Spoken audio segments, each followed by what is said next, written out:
Бәріне сәлем, сіздермен бірге Алдияр Уалиев, және біз бүгін класстың, яғни ООП-ның 3 принципімен танысамыз. Полиморфизм, инкапсуляция және наследование дейді, мұрагерлік.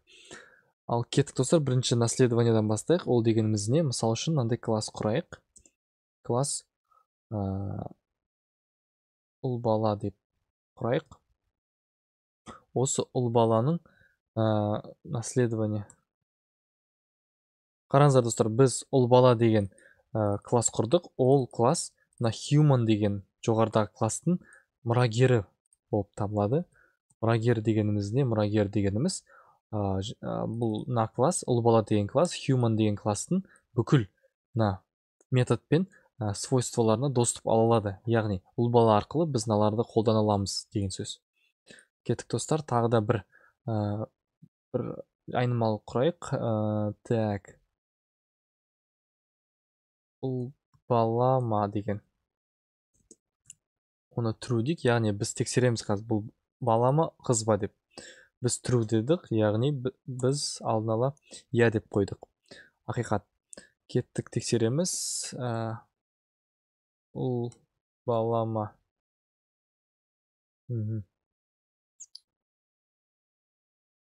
Енді достар қараңыздар. Бұл жерде неме код? Бұл жерде біз не істеп жатырмыз? Бұл жерде біз мынаны құрдық. Мына класты ұл бала деген. Бұл класс бастапқы класстың мұрагері, яғни наследник дейді орысша. Бұл дегеніміз не? Ол дегеніміз мына ішіндегі бүкіл бар ғой, name, age, функциялардың бәрін ұл бала қолдана алады. Яғни функция мына жерде қолдануға болады. Және мен тағы бір функция құрдым, өзінікін тексереді. Ұл бала ма, жоқ па деген сияқты. Енді тексеріп көрейік достар.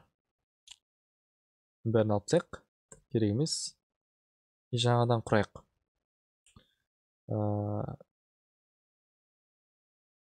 Нені құрайық?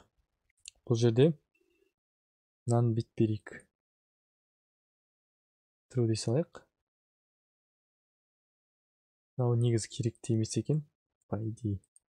Не былай істесек, бізге қазір я деп шығарып береді. Көрдіңіздер ме? Яғни бұл не дегеніміз? Бұл дегеніміз ұл бала деген ол мұрагер, және осы басты класстың бүкіл затымен жұмыс істей алады. Мысалы, бүйтіп көрсек болады. Егер біз тест ұйықтау десек, қараңыздар. Мен ұйықтап жатырмын деп, мына вообще human-ның методын шақырып тұр. Көрдіңіздер ме? Наследованияның плюсы осында. Яғни жалпы жұмыс істеу принципі осында. Ол жаңағы мұрагері жоғарыдағы базовый класстың методтарын нелеріне жұмыс қолдана алады. Мысалы, ұл бала мынаның бүкіл затын қолдана алады. Мынау главный, мынау мұрагері. Вот. Ал достар, сіздер жаңа мұрагерлік наследование көрдіңіздер, түсінген шығарсыздар. Енді келесі принцип ол инкапсуляция принципі. Инкапсуляция принципі дегеніміз, ол мысал үшін сіз бір класстың қандайды бір элементін, яғни мына свойствосын немесе методты басқа бір класстан шақыруға рұқсат бермей, яғни шек қойғыңыз келсе, мысалы name'ді қолданбасын деп, немесе тамақ ішу деген функциясын қолданбасын деп қойсаңыз, онда мынандай нәрсені 2 рет жазсаңыз, мынандай екі нижний пробел дейді, 2 рет осындай, мынандай 2 нижний пробелді қойсаңыз, мысалы методтың алдына болсын, немесе свойство, яғни айнымалының алдына қойсаңыздар да, бұл айнымалы және немесе бұл метод келесі, мысалы мұрагерде болған классқа қолдануға рұқсат бермейді деген сөз. Яғни сіз мына ұл баладан, мына класстан, мына класстың мына методын қолдана алмайсыз. Яғни сізге шек қойылған, қолданбау деген. Мысалы үшін біз бүйтіп шақырсақ, ұйықтау емес, тамақ ішу деп шақырсақ. Так. Тамақ ішу деп шақырсақ, қараңыздар. Бізге айтады, жоқ, мынандай нәрсені қолдануға болмайды дейді. Өйткені бұл өйткені бұл protected, яғни protected типті, яғни өйткені бұл private типті. То есть сіз өзіңіз әдейілеп тұрып мына функцияны андай шек қойып, сырттан ешкім қолдана алмасын деген шек қойып жатсыз, яғни рұқсат бермеймін деп қойып жатсыз да. Сондықтан ол жаңағы мына ұл баладағы класс оны қолдана алмайды. Көрдіңіздер ме? Бұл не үшін керек?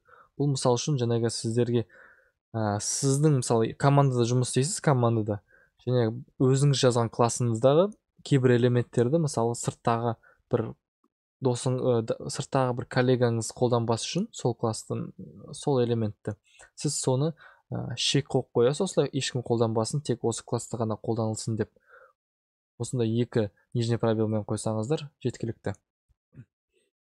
Достар, екі принципті түсіндік. Енді үшінші соңғы принцип ол полиморфизм деген принцип. Ол принциптің мақсаты қандай? Ол принциптің мақсаты, яғни мына базовый, яғни бастапқы негізгі классымыздың мысалы қандай да бір функциясын осы наследник, яғни мұрагердегі класты қолданып өзгерте аламыз. Яғни мысалы мына методты бар ғой, мына методты ұйықтау деген, мына human классындағы ұйықтау методын біз мына жерге жазып, оны тағы да бірдеңкелерін қоса аламыз, яғни өзгертіп. Мысалы үшін бүйтіп жасасақ, мына класстың ішінде біз мынандай нені қостық, ұл бала деген класстың ішіне мынандай метод қостық. Енді осы методты human ұйықтау self десек, қараңыздар достар, мен бала, яғни бұл не деген сөз? Бұл не деген сөз? Бұл деген полиморфизм деген ол жаңағы бастапқы біздің главный human деген класстың методын біз одан мұрагердегі класстағы сол методты, прям осы методты прям алып, осы методтың ішіне мынаны қоса аламыз да. Прям осы методты алып, осы методты біз мына жақта, яғни мына ұл бала деген класста өзгерте аламыз өзімізге, яғни мына классқа байланысты өзімізге өзгерте аламыз. То есть мынаны алып, осының негізінде просто өзгертеміз. Көрдіңіздер ме? Аттар бірдей, ұйықтау, и мына жерде тоже ұйықтау. Көрдіңіздер ме? Екеуде де ұйықтау. Енді осы полиморфизм дегеніміз сол, яғни бар методты біз өзгерте аламыз өзімізге байланысты, өзімізге ұнайтындай қылып ше.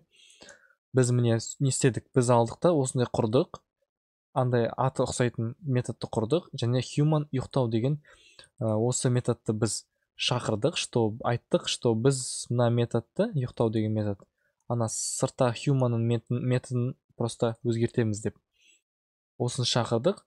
И біз өзіміз өзгертетін мәнімізді қоямыз. Яғни мына жерде шексіз тағы жаза беруге бола береді. Бірақ мен баламын деп қосып жібере салдым. Яғни өзіміздің осыны өзгерттік, былайша айтқанда методты. Қазір бұны біз негізі қосатын болсақ, міне қараңыздар, тест, мен ұл баланың объектісін құрдым. Осыған ұйықтау деген метод шақырам. Ұйықтау деген метод шақырған кезде маған не шығарады? Маған мен ұйықтап жатырмын. Яғни ол мен ұйықтап жатырмын деген ол мынаны шақырып тұр. Көрдіңіздер ме? Мен ұйықтап жатырмын, мынаны шақырып тұр. Кейін біз не көрдіңіз, шақырдық, мен ұйықтап жатырмын. Кейін біз алдық та өзіміздің тағы бір нәрсемізді қостық. Сонда ол шақырады бірінші мынаны, яғни мынаны шақырады. Кейін біз өзіміздікін шақырдық. Полиморфизм принципін қолданып біз мынаны қостық. Яғни нәтижесінде қараңыздар, мен ұйықтап жатырмын, ол жаңағы негізгі класстың несі, результаты print мен баламын, өзіміздің осы класстың результаты. Яғни біз өзгерттік. Егер біз мынаны жазбасақ, былайша жазбасақ, бізде шықпайды. Бізде мен баламын деп шығады, тек өзіміздің мына функциямыз несі шығады. Чтоб біз ана жоғарыдағы класстың функциясын шығару үшін бізге мынандай нәрсе қосу керек. Көрдіңіздер ғой? Полиморфизм деген осы. Полиморфизм деген қысқаша айтсақ, ол жаңағы үстіндегі базовый класстың методын, егер сіз базовый класстың методын сіз мысалы наследие яғни мұрагерлікті өзгерткіңіз келсе осы полиморфизмді қолданасыз. Ал достар, сабағымыз аяқталды осымен. Сіздерге сабақ ұнаса лайк басып подписка жасаңыздар, достарыңмен бөлісіңіздер. Сұрақтарыңыз болса комментарийға жазып отырыңыздар. Сіздермен болған Уәлиев Алдияр, Python курсы. Енді келесінде біз тек қана практика, то есть есеп шығарамыз, программа жасаймыз, проект жасаймыз. Сау болыңдар, келесі кездескенше.